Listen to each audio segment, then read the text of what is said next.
الحمد للہ رب العالمین والصلاة والسلام علی خیر الخلق محمد وعلی آلہ وصحبہ اجمعین۔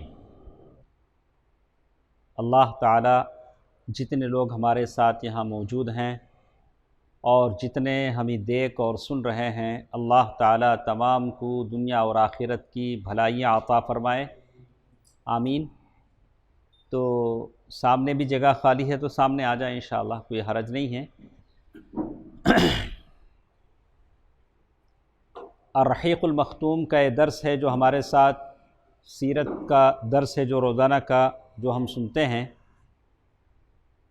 تو کل کے درس میں ہم نے سنا کہ یہودیوں میں ایک آدمی تھا، اس کا نام کیا تھا؟ کعب بن اشرف، کعب بن الاشرف۔ آپ نہیں تھے کل، تو آج ہمارے ساتھ رہیں انشاءاللہ۔ تو کعب بن الاشرف یہ یہودیوں کا ایسا آدمی تھا جس کو اسلام سے اور مسلمانوں سے بڑی جلن اور عداوت تھی۔ ایسے بہت سارے ہوتے ہیں، مسلمانوں سے، اسلام سے ان کو خار ہوتا ہے، خامخواہ کی دشمنی ہوتی ہے، کبھی دیکھا نہیں ہوتا، کبھی اسلام کو پڑھا نہیں ہوتا، کبھی اسلام مسلمانوں کو آزمایا نہیں ہوتا ہے، میڈیا سے جو کچھ سنتے ہیں اس پر یقین کر لیتے ہیں کہ مسلمان ایسے ہوتے ہیں، اسلام ایسا ہوتا ہے۔ اور ساتھ ساتھ کعب بن اشرف نبی صلی اللہ علیہ وسلم کو تکلیف بھی دیا کرتا تھا، اذیت پہنچایا کرتا تھا، اور اللہ کے نبی صلی اللہ علیہ وسلم کے خلاف کھلم کھلا جنگ کا اعلان کرتا تھا۔ ایسا اگر کوئی آپ کا دشمن ہو تو آپ کیا کریں گے؟ یہ تو اسلام کا دشمن تھا، اور ساتھ ساتھ یہ بڑا مالدار بھی تھا، لوگوں کو پیسے، تجارت میں پیسے لگاتا تھا، سرمایہ دار تھا، اور پھر بڑا حسن و جمال کا مالک تھا، بڑا خوبصورت بھی تھا، بڑا خوبصورت آدمی تھا۔ اسے جنگ بدر میں مسلمانوں کی فتح کی خبر ملی تو بے ساختہ بول اٹھا، کیا واقعی ایسا ہوا؟ مسلمان جیت گئے؟ اسے یقین نہیں آ رہا تھا کہ مسلمان جیت جائیں گے، لیکن جب بتایا گیا کہ نہیں مسلمان جیتے ہیں تو اس نے کہا کہ اگر محمد نے صلی اللہ علیہ وسلم نے ان کو مار لیا ہے تو زمین کے اوپر، روئے زمین کا شکم اس کے پشت سے بہتر ہے، یعنی ایسی بات کہا کہ زمین کا جو اوپری حصہ ہے اندر کے حصے سے بہتر ہے، یعنی عجیب، اسے یقین نہیں تھا کہ ایسا ہوگا۔ تو اس کے بعد اس نے ایسا کیا کہ خود مکہ گیا، مکہ جا کر مکے کے لوگوں کو بھڑکایا، مکے کے لوگوں کو طرح طرح سے انتقام لینے پر ابھارا کہ آپ کے اتنے لوگ مارے گئے، 24 آدمی بدر کے کنویں میں ڈالے گئے، آپ لوگوں کو اس کا بدلہ لینا چاہیے، انتقام لینا چاہیے۔ تو اس پر قرآن مجید کی آیت بھی نازل ہوئی، اور جیسے کل کے درس میں ہم نے پڑھا کہ مکے والوں نے پوچھا کعب بن الاشرف سے کہ ہم لوگ بہتر ہیں یا مسلمان بہتر ہیں؟ تو کعب بن اشرف یہودی تھا، اہل کتاب، تو اس کو کیا بولنا چاہیے تھا؟ مسلمان بہتر ہیں، لیکن اس نے کہا کہ نہیں، آپ لوگ بہتر ہیں۔ آدمی جب دشمنی پر آتا ہے تو سفید کالا نظر آتا ہے، کالا سفید نظر آتا ہے۔ ساتھ ساتھ کعب بن اشرف نے مدینہ پہنچ کر صحابہ کرام کی عورتوں کے بارے میں شعر گوئی کرنا شروع کی، فلاں کی بیوی ایسی ہے۔ یہ بڑا ہولناک جرم تھا، مردوں کے حساب سے ٹھیک تھا، مردوں کے حساب سے بول رہا تھا، اور اس سے بھی بڑا جرم اللہ کے نبی صلی اللہ علیہ وسلم کو اذیت دینا تھا۔ یہ تو قرآن نے اس کو حرام قرار دیا۔ تو اللہ کے نبی صلی اللہ علیہ وسلم کو تکلیف دینے والا، صحابہ کرام کو تکلیف دینے والا، اور صحابہ کرام کی عورتوں کے تعلق سے شعر گوئی کہنے والا، واہیات اشعار کہتا تھا، مجبور بالآخر اللہ کے نبی صلی اللہ علیہ وسلم نے فرمایا، آخر میں یہ سب ہونے کے بعد اللہ کے نبی صلی اللہ علیہ وسلم نے فرمایا کہ کون ہے جو کعب بن الاشرف سے نمٹے؟ اللہ کے نبی صلی اللہ علیہ وسلم کا اعلان ہو گیا۔ اب کعب بن اشرف کے لیے کیا ہو گیا؟ ٹائم ختم ہو گیا۔ اللہ کے نبی صلی اللہ علیہ وسلم نے کہہ دیا کہ کون ہے جو کعب بن الاشرف سے نمٹے؟ سبب کیا ہے؟ سبب یہ ہے کہ اس نے اللہ اور اس کے رسول کو تکلیف دی ہے، اللہ اور اس کے رسول کو اس نے تکلیف دی۔ تو کل کے درس میں یہاں تک ہم پڑھ چکے ہیں، تو یہاں تک ہم لوگ کل کے درس میں بڑے لوگوں کو اندازہ ہوتا ہے کہاں سے درس شروع ہوتا ہے، مجھے کب جانا ہے، میں کیسے وقت میں جاؤں گا، کہاں سے، وہ بڑے لوگ اپنے حساب سے کام کرتے ہیں۔ تو یہاں تک ہم پڑھ چکے ہیں۔ تو اللہ کے نبی صلی اللہ علیہ وسلم نے جب کہا کہ کون کعب بن الاشرف سے نمٹے گا، تو 6 آدمی اس کے لیے تیار ہو گئے۔ 6 تھے 5 5 اس میں محمد بن مسلمہ رضی اللہ عنہ، عباد بن بشر، ابو نائلہ جن کا نام سلکان بن سلامہ تھا، جو کعب بن الاشرف کے دودھ پینے والے، 7 دودھ پیے بھائی تھے، حارث بن اوس اور ابو عبس بن جبر، یہ 5 آدمی اس کام کے لیے تیار ہوئے کہ کعب بن الاشرف کو ٹھکانے لگانا ہے۔ بڑا کام تھا، اس لیے کہ وہ مالدار تھا، حسین و جمیل تھا، جمیل تھا، اپنے قلعے میں بند ہوتا تھا، اس تک رسائی ممکن نہیں تھی، اس تک پہنچنا ممکن نہیں تھا۔ تو اس 5 آدمیوں کے جو امیر تھے وہ محمد بن مسلمہ تھے۔ تو جب بھی کوئی جماعت بنے گی اس کا کیا ہوگا؟ امیر رہے گا۔ تو امیر کا وجود اطاعت سے ہے، اس کی بات مانی جائے تبھی تو وہ امیر ہے۔ ہمارے پاس کیا ہوتا ہے؟ خزانچی ہوتا ہے، خزانہ نہیں ہوتا ہے۔ ہمارے پاس ایسے ہوتا ہے، خزانچی کا عہدہ تو ہوتا ہے لیکن خزانہ خالی ہوتا ہے۔ امیر ہوتے ہیں، اطاعت نہیں ہوتی۔ تو یہ چیز اسلام یہ نہیں کہتا ہے لا امارت الا بالطاعہ، امارت کا تصور ہی کس سے ہے؟ اطاعت اور فرمانبرداری۔ لا اسلام الا بالجماعہ ولا جماعت الا بالامارہ ولا امارت الا بالطاعہ، اطاعت اور فرمانبرداری۔ تو ان 5 آدمیوں کے جو امیر بنے ہیں وہ محمد بن مسلمہ ہیں۔ اللہ کے نبی صلی اللہ علیہ وسلم نے جب یہ بات کہی تو محمد بن مسلمہ رضی اللہ تعالیٰ عنہ نے اللہ کے نبی صلی اللہ علیہ وسلم سے کہا، اللہ کے نبی صلی اللہ علیہ وسلم آپ کیا چاہتے ہیں؟ آپ نے کہا کہ کون نمٹے گا کعب بن الاشرف سے، تو اس سے آپ کا کیا مطلب ہے؟ کس حد تک ہم کو، کس حد تک جانا ہے؟ کیا میں اس کو قتل کر دوں؟ محمد بن مسلمہ رضی اللہ تعالیٰ عنہ نے پوچھا۔ آپ صلی اللہ علیہ وسلم نے فرمایا ہاں۔ کیا کہا؟ ہاں، حالات ویسے تھے۔ تو محمد بن مسلمہ رضی اللہ تعالیٰ عنہ نے فرمایا کہ آپ مجھے کچھ کہنے کی اجازت دیں، جب ہم جائیں گے اس کے پاس تو آپ کے تعلق سے، اسلام کے تعلق سے ہم کچھ باتیں وہاں کہیں گے، تو کیا آپ ہم کو اس کی اجازت دے سکتے ہیں؟ تو اللہ کے نبی صلی اللہ علیہ وسلم فرمایا کہ ٹھیک ہے، اس کو اب اس کے پاس اپنا اعتماد اور بھروسہ پیدا کرنے کے لیے تم لوگ کچھ کہہ سکتے ہو۔ تو محمد بن مسلمہ رضی اللہ تعالی عنہ کعب بن اشرف کے پاس گئے اور بولے یہ آدمی سے مراد کون ہے؟ محمد صلی اللہ علیہ وسلم ہم سے صدقہ مانگتے رہتے ہیں، ہمیشہ کیا کرتے رہتے ہیں؟ صدقہ مانگتے رہتے ہیں، اور ریئلی ہم لوگ بہت تکلیف میں ہیں، یہ صدقہ دیتے دیتے ہم کیا ہیں؟ بہت مشقت میں، تکلیف میں۔ تو کعب بن اشرف یہودی تھا، پہلے سے جلا بھنا بیٹھا تھا، اس نے کہا کہ ابھی تو کیا ہے، ابھی تو ابتدا ہے، ابھی بعد میں آپ لوگوں کو معلوم ہو جائے گا۔ اس نے کہا واللہ ابھی تم لوگ اٹھتا جاؤ گے، آئندہ حالات ایسے آئیں گے کہ تم لوگ کیا ہو جاؤ گے؟ اکتا جاؤ گے۔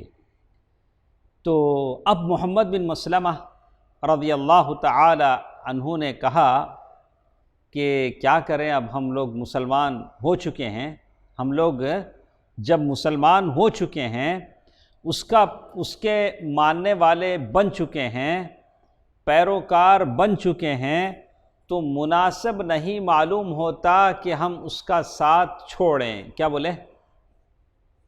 مناسب نہیں معلوم ہوتا کہ ہم محمد صلی اللہ علیہ وسلم کا ساتھ چھوڑیں جب تک یہ نہ دیکھ لیں کہ انجام کیا ہوتا ہے، انجام کیا ہوتا ہے۔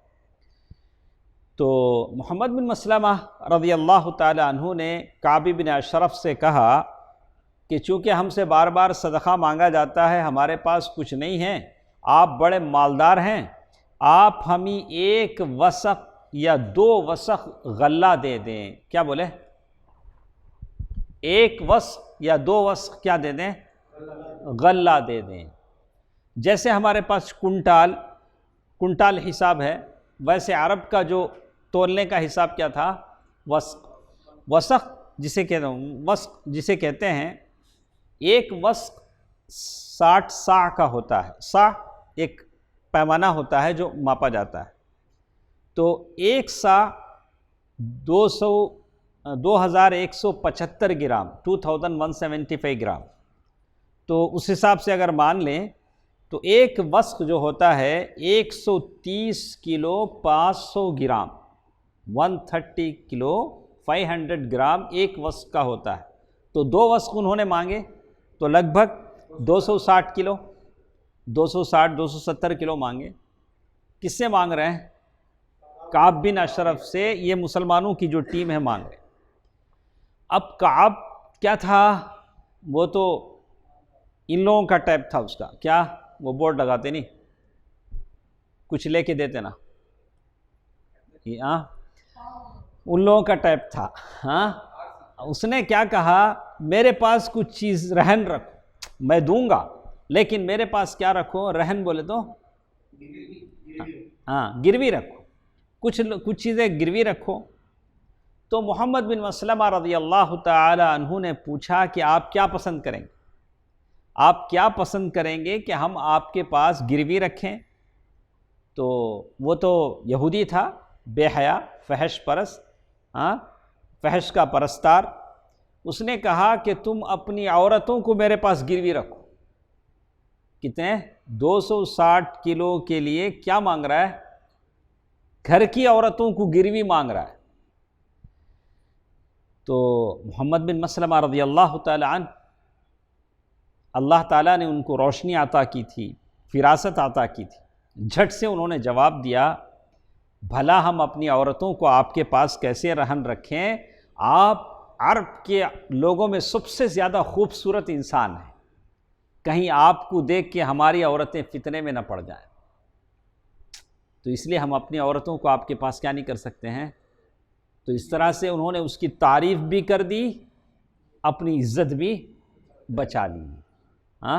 تو بہت بڑی چیز تھی اللہ تعالیٰ۔ تو انہوں نے کہا کہ بھلا ہم اپنی عورتوں کو آپ کے پاس کیسے رہن رکھ دیں جب کہ آپ عرب کے سب سے خوبصورت انسان ہیں۔ خوش ہو گیا؟ خوش ہو گیا؟ کون نہیں خوش ہوگا؟ بولیں گے آپ خوبصورت ہیں تو خوش نہیں ہوگا؟ کالے سے کالا آدمی بھی کیا ہو جائے گا؟ آپ اسمارٹ ہیں تو کیسے ہوگا؟ خوشی سے باچھیں کھل جائیں گی۔ کیا شعیب صاحب؟ سب خوش ہو جائیں گے۔ تو خوش ہو گیا۔ تو اچھا، پھر اس نے کہا کہ اچھا ایسے کرو، تم اپنے بیٹوں کو میرے پاس رہن رکھو۔ یہ ساری کاروائی کتنے اناج کے لیے ہو رہی ہے؟ 260 کلو، 260-70 کلو کے لیے اگر لگا لیں حساب، اپنے بیٹوں کو رکھ دو۔ تو محمد بن مسلمہ رضی اللہ تعالیٰ عنہ نے کہا کہ ہم اپنے بیٹوں کو کیسے رہن رکھ دیں؟ اگر ایسا ہو گیا تو انہیں گالی دی جائے گی کہ 1 وسق یا 2 وسق کے بدلے تمہارے باپ نے تمہیں گروی رکھ دیا تھا۔ لوگ کل سوسائٹی میں کیا کہیں گے؟ او بچے، تم وہ ہو جس کو تمہارے باپ نے گروی رکھ دیا تھا۔ تو یہ ہمارے لیے عار کی بات ہے، ہم ایسا نہیں کر سکتے۔ اب مطلب پر آئے محمد بن مسلمہ رضی اللہ تعالیٰ عنہ، آ کر کیا کہا؟ البتہ ہم ایسا کر سکتے ہیں کہ ہمارے ہتھیار، ویپنس آپ کے پاس گروی رکھ سکتے ہیں۔ کیا رکھ سکتے ہیں؟ ویپنس رکھ سکتے ہیں، ہتھیار رکھ سکتے ہیں۔ تو مقصد یہ تھا کہ ہتھیار لے کے اس کے پاس جانے کے لیے اتنی بڑی کہانی بنانی پڑی۔ تو اس نے کہا ٹھیک ہے۔ کیا کہا اس نے؟ ٹھیک ہے۔ تو اس کے بعد دونوں میں طے ہو گیا کہ محمد بن مسلمہ رضی اللہ تعالی عنہ ہتھیار لے کر اس کے پاس آئیں گے۔ اس کے بعد اور ایک، پانچوں میں اور ایک صاحب تھے ابو نائلہ، جو اس کے رضاعی بھائی تھے، انہوں نے بھی سیم اسی طرح جا کر اس سے اپنا دکھڑا سنایا، ارے محمد بہت مانگتے ہیں، ہمارے پاس کچھ نہیں ہے۔ اور ابو نائلہ اس کے پاس آئے، اور وہ چونکہ شاعر تھا کچھ ادھر ادھر کی باتیں کرتے رہے، شعر و شاعری سناتے رہے، پھر بولے بھائی اشرف میں ایک مطلب سے تمہارے پاس آیا ہوں۔ آج بنا مطلب کے کون کس سے ملتا ہے، لیکن وہ مطلب یہ تھا کہ اسلام کا غلبہ ہو، اسلام کا دشمن ختم ہو۔ انہوں نے کہا کہ بھائی اشرف میں تمہارے پاس ایک مطلب سے آیا ہوں، ایک ضرورت سے آیا ہوں، میں اسے بولنا چاہتا ہوں، ذرا راز میں رکھنا، میں جس مقصد سے آیا ہوں اسے ذرا کیا کرنا، راز میں رکھنا۔ کعب بن الاشرف نے کہا کہ ٹھیک ہے میں ایسے ہی کروں گا۔ ابو نائلہ نے اب پھر اپنی بات شروع کی، یہ جو محمد ہیں صلی اللہ علیہ وسلم یہ مدینہ آئے ہیں تو ہمارے لیے آزمائش بن گئی، سارا عرب ہمارا دشمن ہو گیا ہے، ہماری راہیں بند ہو گئی ہیں، ہمارے بچے بیوی برباد ہو رہے ہیں، جانوں پر بن آئی ہے، ہم اور ہمارے بال بچے مشقتوں سے چور چور ہیں۔ یعنی بتایا کہ حالت بہت تنگ ہے اور یہ صدقہ مانگ رہے ہیں۔ یہی بات کس نے کہی تھی؟ محمد بن مسلمہ نے۔ یہی بات ابو نائلہ نے بھی کہا۔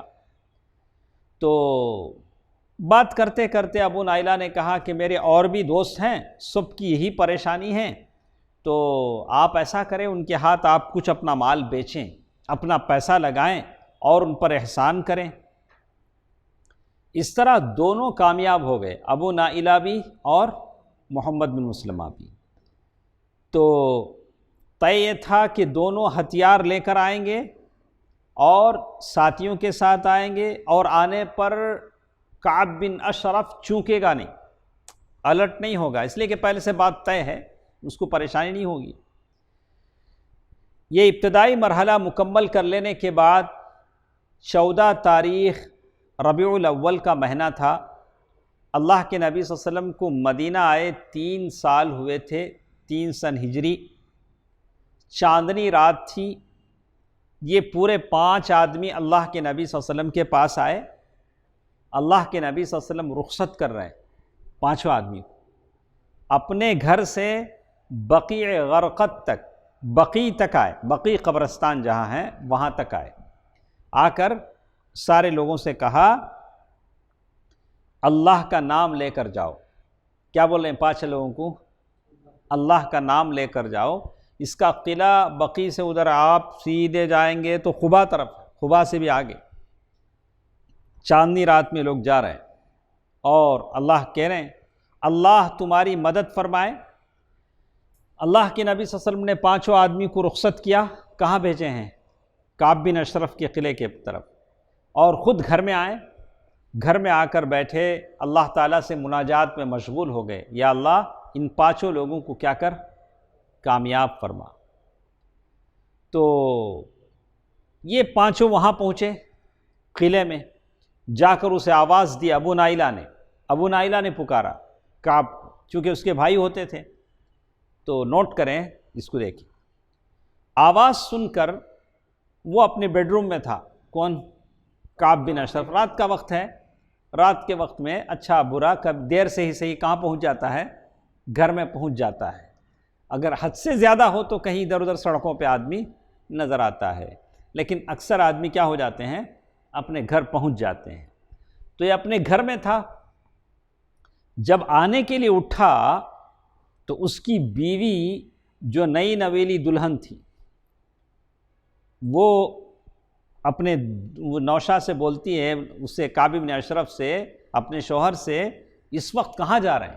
ابھی تو رات کا وقت ہے، آپ کہاں نکلے ہیں؟ تو ساتھ ساتھ کہہ رہی ہے میں ایسی آواز سن رہی ہوں جس سے گویا خون ٹپک رہا ہے۔ کون بول رہی ہے؟ کعب بن اشرف کی بیوی۔ تو اسے اندازہ تھا، تو چھٹی حص اس کی جاگ اٹھی، اس نے اندازہ لگا لیا کہ بھئی ایسا ہوتا ہے۔ اس کا یہ نہیں کہ اسے غیب کا علم تھا، اس نے اپنے اندازے کے مطابق رات کے کچھ حالات دیکھ کر اس نے کہا، تو اس نے کہا کہ آپ کہاں جا رہے ہیں؟ تو کعب بن اشرف نے کہا کہ وہ میرا بھائی ہے جو مجھے بلا رہا ہے، تو وہ آواز اس نے بھی سنی تھی. تو بیوی نے سن کر کہا کہ میں ایسی آواز سن رہی ہوں جس سے گویا خون ٹپک رہا ہے.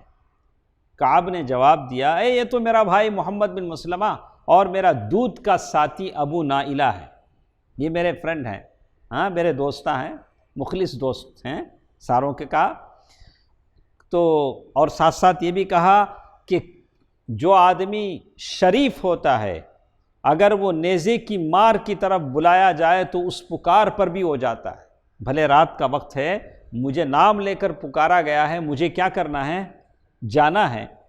اس کے بعد باہر آیا تو خوشبو میں بسا ہوا تھا.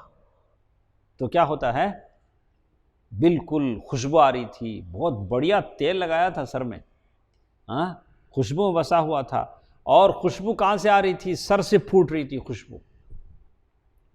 تو ابو نائلہ اپنے ساتھیوں سے پہلے ہی بولے، ابو نائلہ پہلے بول رکھے تھے کہ جب وہ آ جائے گا تو میں اس کے بال پکڑ کر سونگوں گا. پہلے میں کیا کروں گا، کہا تمہارے سر سے کتنی خوشبو آتی ہے، کیا میں ایک بار سونگ لوں؟ تو وہ کیا کرے گا، ارے سونگو نا، سر دے گا 1 بار 2 بار، اس کے بعد میں مضبوطی سے پکڑ لوں گا، آپ لوگ کیا کرنا، اپنا کام کرنا. تو جب تم دیکھنا کہ میں نے اس کا سر پکڑ کر اسے قابو میں کر لیا ہے تو اس پر پل پڑنا اور اسے مار ڈالنا. چنانچہ کعب آیا، کچھ دیر باتیں ہوتی رہیں.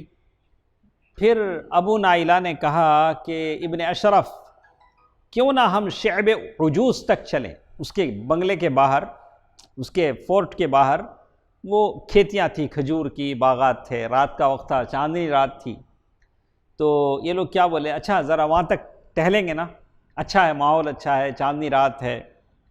تو راستے میں ابو نائلہ بولے، کہا کہ آج تم نے جو پرفیوم لگایا ہے نا، یہ جو عطر ہے، ایسی عطر میں نے زندگی میں نہیں سونگا. تو یہ سن کر کعب کا سینہ فخر سے تن گیا. ابھی کیا ہو گیا اس کے اندر، ذرا سینہ چوڑا ہو گیا.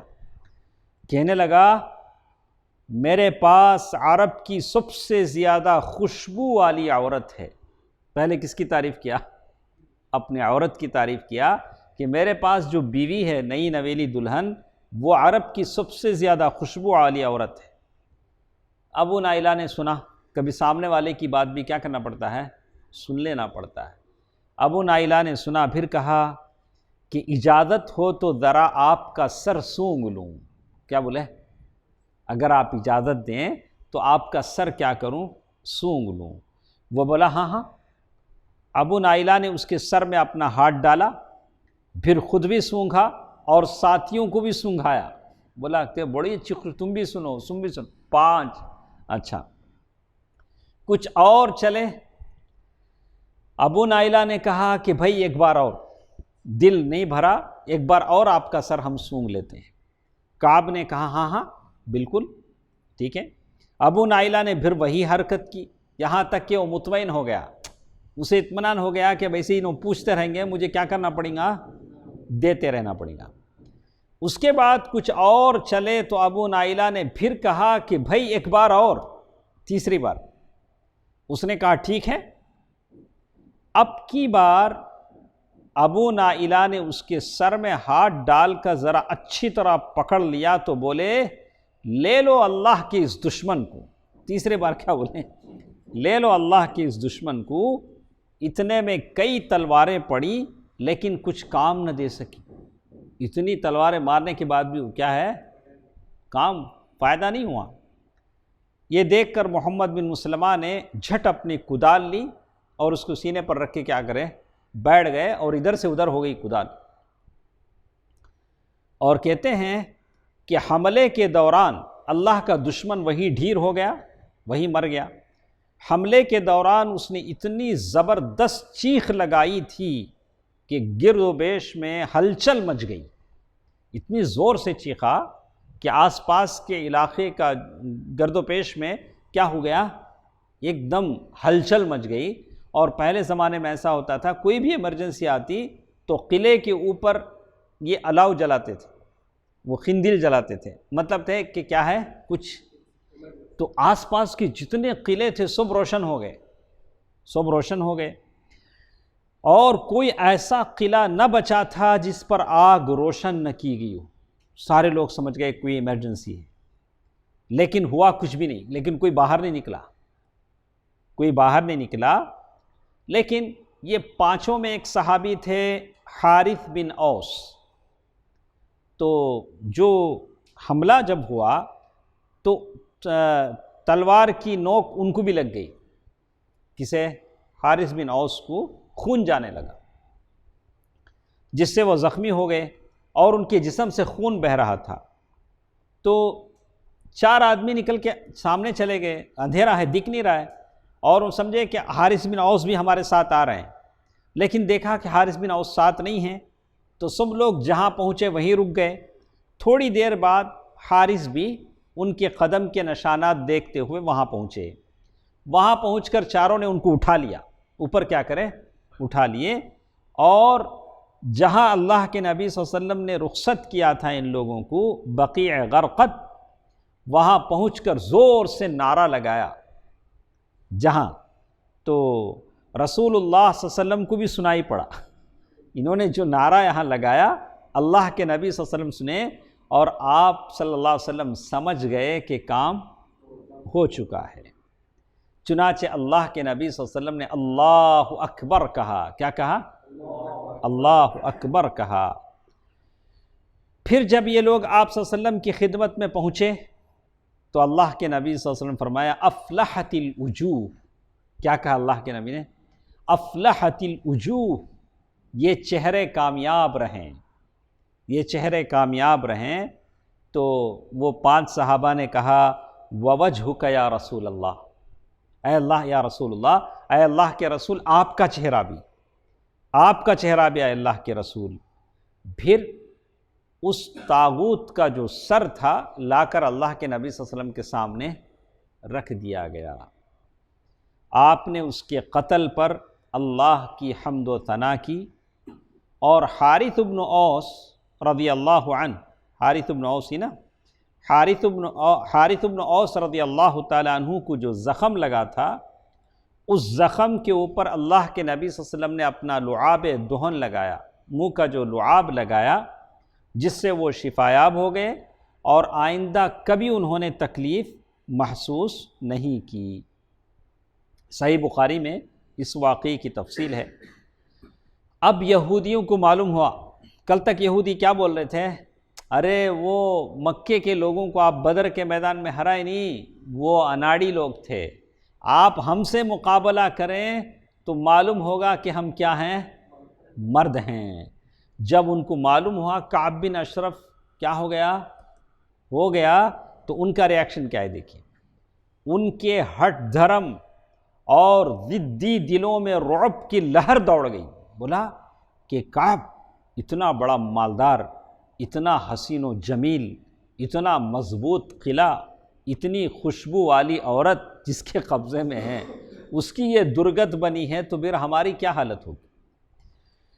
ان کی سمجھ میں آیا کہ رسول اللہ صلی اللہ علیہ وسلم جب یہ محسوس کر لیں گے کہ امن و امان کے ساتھ کھیلنے والوں، ہنگامے اور اضطرابات برپا کرنے والوں، عہد و پیمان کا احترام نہ کرنے والوں پر نصیحت نہیں چلتی، تو آپ طاقت کا استعمال کرنے سے بھی پیچھے نہیں ہٹیں گے۔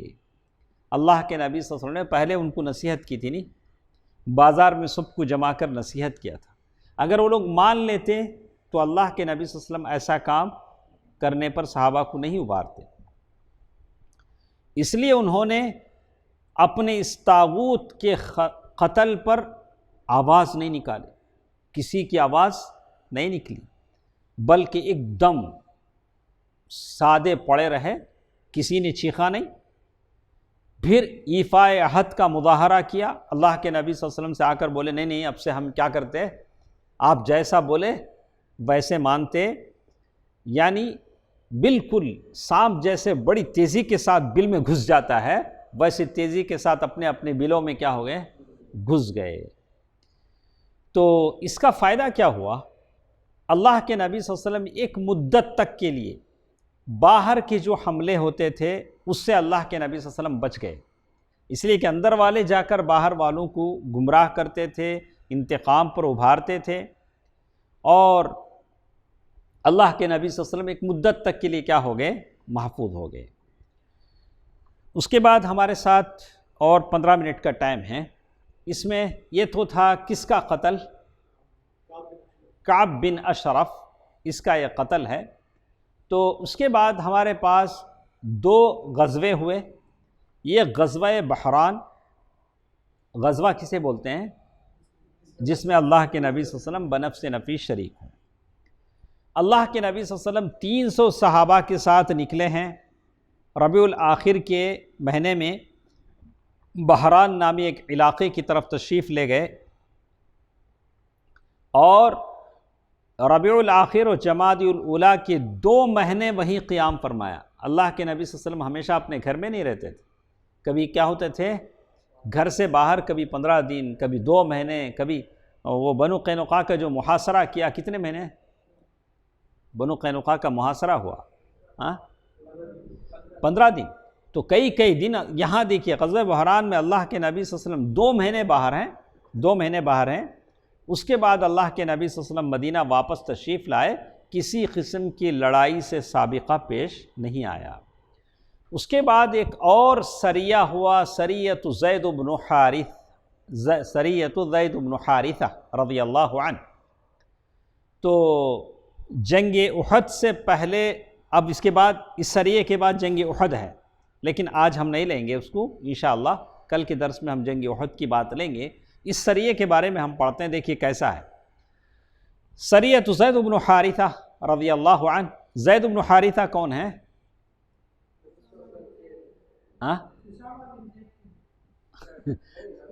اللہ کے نبی صلی اللہ علیہ وسلم کے منہ بولے بیٹا تھے، یہاں تک کہ اللہ نے کہا کہ یہ تو ان کے بیٹے کون ہیں؟ اسامہ بن زید۔ ان کی بیوی کون ہے؟ اتنا تو آدھی کتاب ختم کر لی، اتنا تو فائدہ ہونا چاہیے۔ ام ایمن رضی اللہ تعالیٰ عنہ، ام ایمن رضی اللہ تعالیٰ عنہ، جنہوں نے اللہ کے نبی صلی اللہ علیہ وسلم کی بچپن میں کیا تھی؟ پرورش کی تھی۔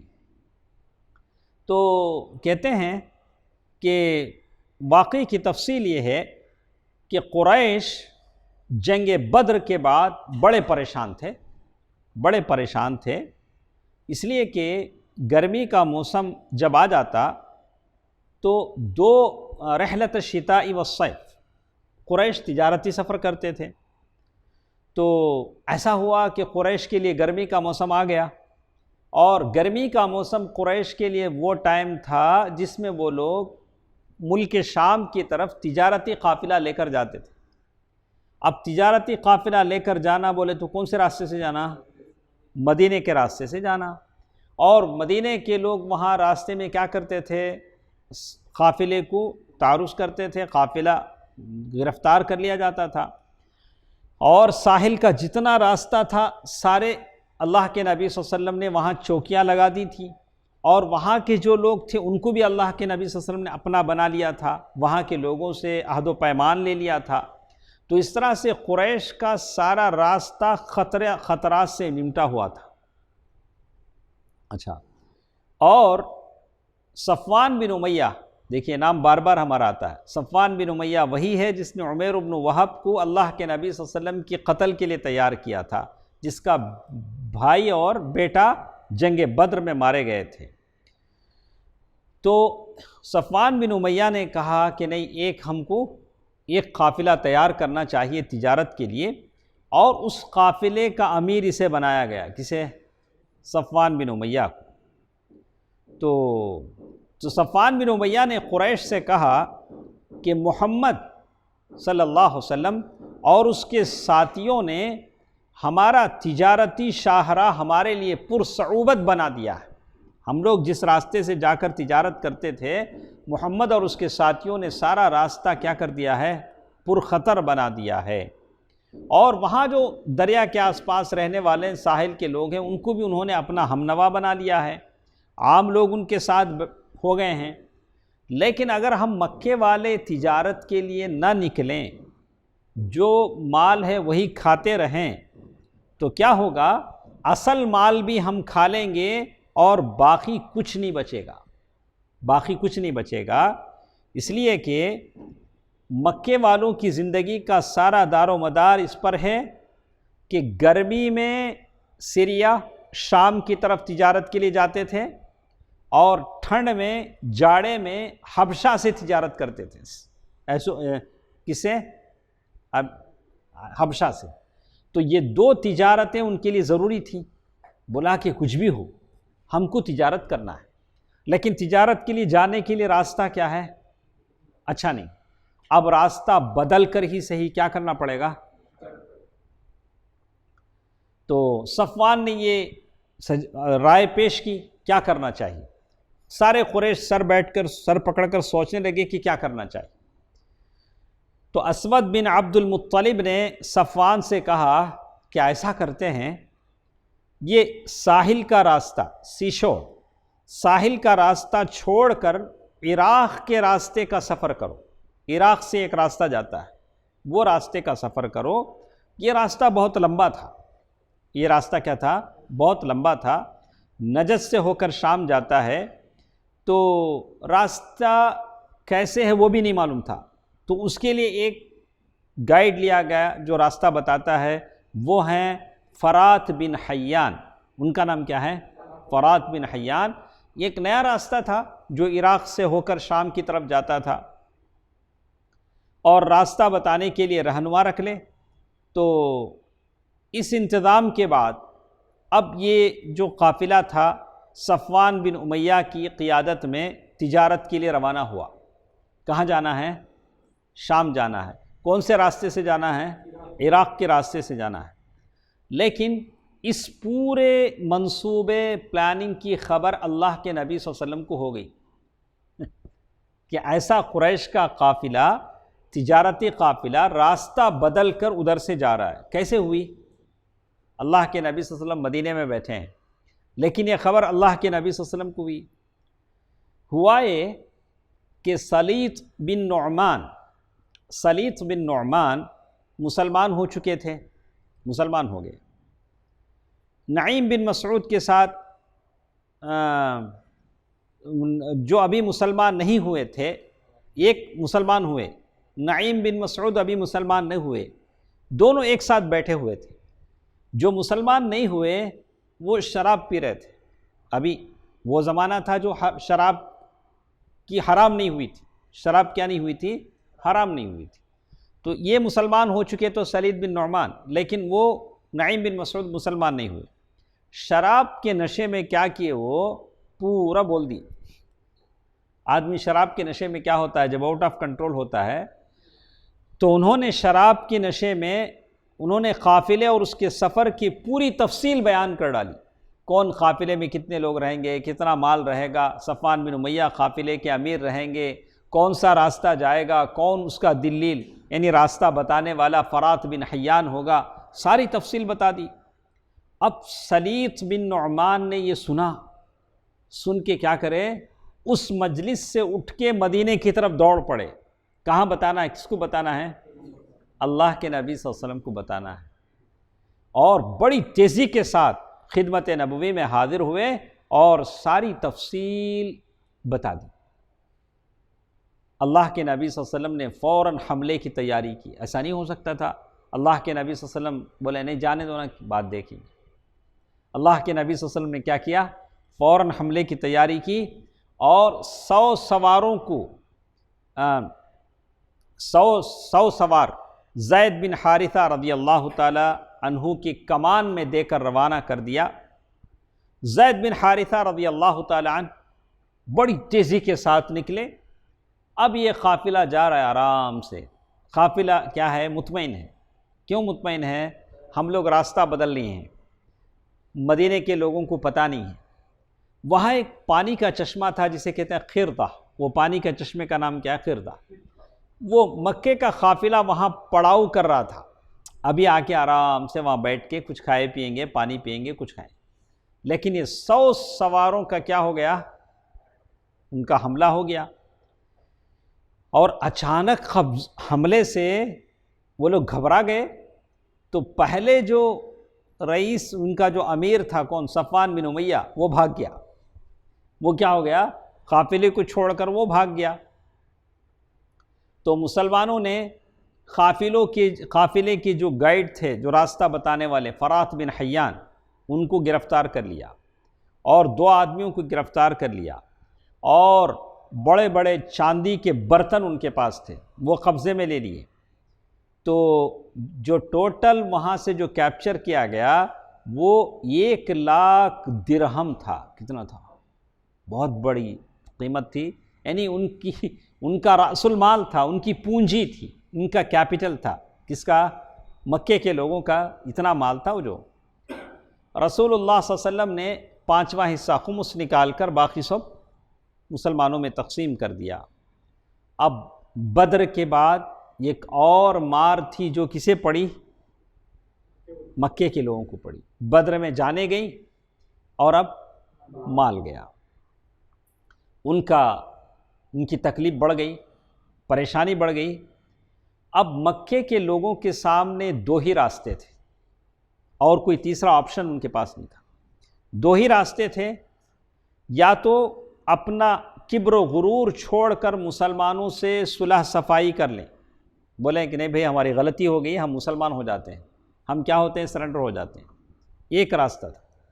دوسرا راستہ یہ تھا کہ بھرپور جنگ کر کے جو عزت لٹ گئی ہے اس عزت کو واپس لیں. 2 ہی راستے تھے. تو اور مسلمانوں کی قوت کو اس طرح توڑ دیں کہ وہ دوبارہ سر نہ اٹھا سکیں.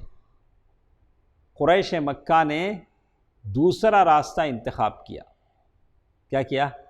دوسرا راستہ کیا تھا ان کے پاس؟ جنگ. تو چنانچہ اس واقعے کے بعد قریش کا جوش انتقام بڑھ گیا اور اس نے مسلمانوں سے ٹکر لینے اور ان کے گھروں میں گھس کر ان پر حملہ کرنے کے لیے بھرپور تیاری شروع کر دی. اور اسی تیاری کا نام ہے معرکہ احد، بیٹل آف احد. انشاءاللہ کل کے درس میں ہم اسے لیں گے. تو کیوں یہ چیز پیش آئی، اس کا بیک گراؤنڈ کیا تھا، اس کے نتائج کیا تھے، آپ نے سنا. کیسے وہ قریش کیا ہو رہے تھے، تڑپ رہے تھے، تلملا رہے تھے. اسی جوش انتقام نے ان کو احد کے میدان تک لایا ہے. آگے کیا ہوتا ہے انشاءاللہ کل کے درس میں ہم سنیں گے. سبحانک اللہم ربنا وبحمدک، اشہد ان لا الہ الا انت استغفرک واتوب الیک. والسلام علیکم ورحمۃ اللہ وبرکاتہ.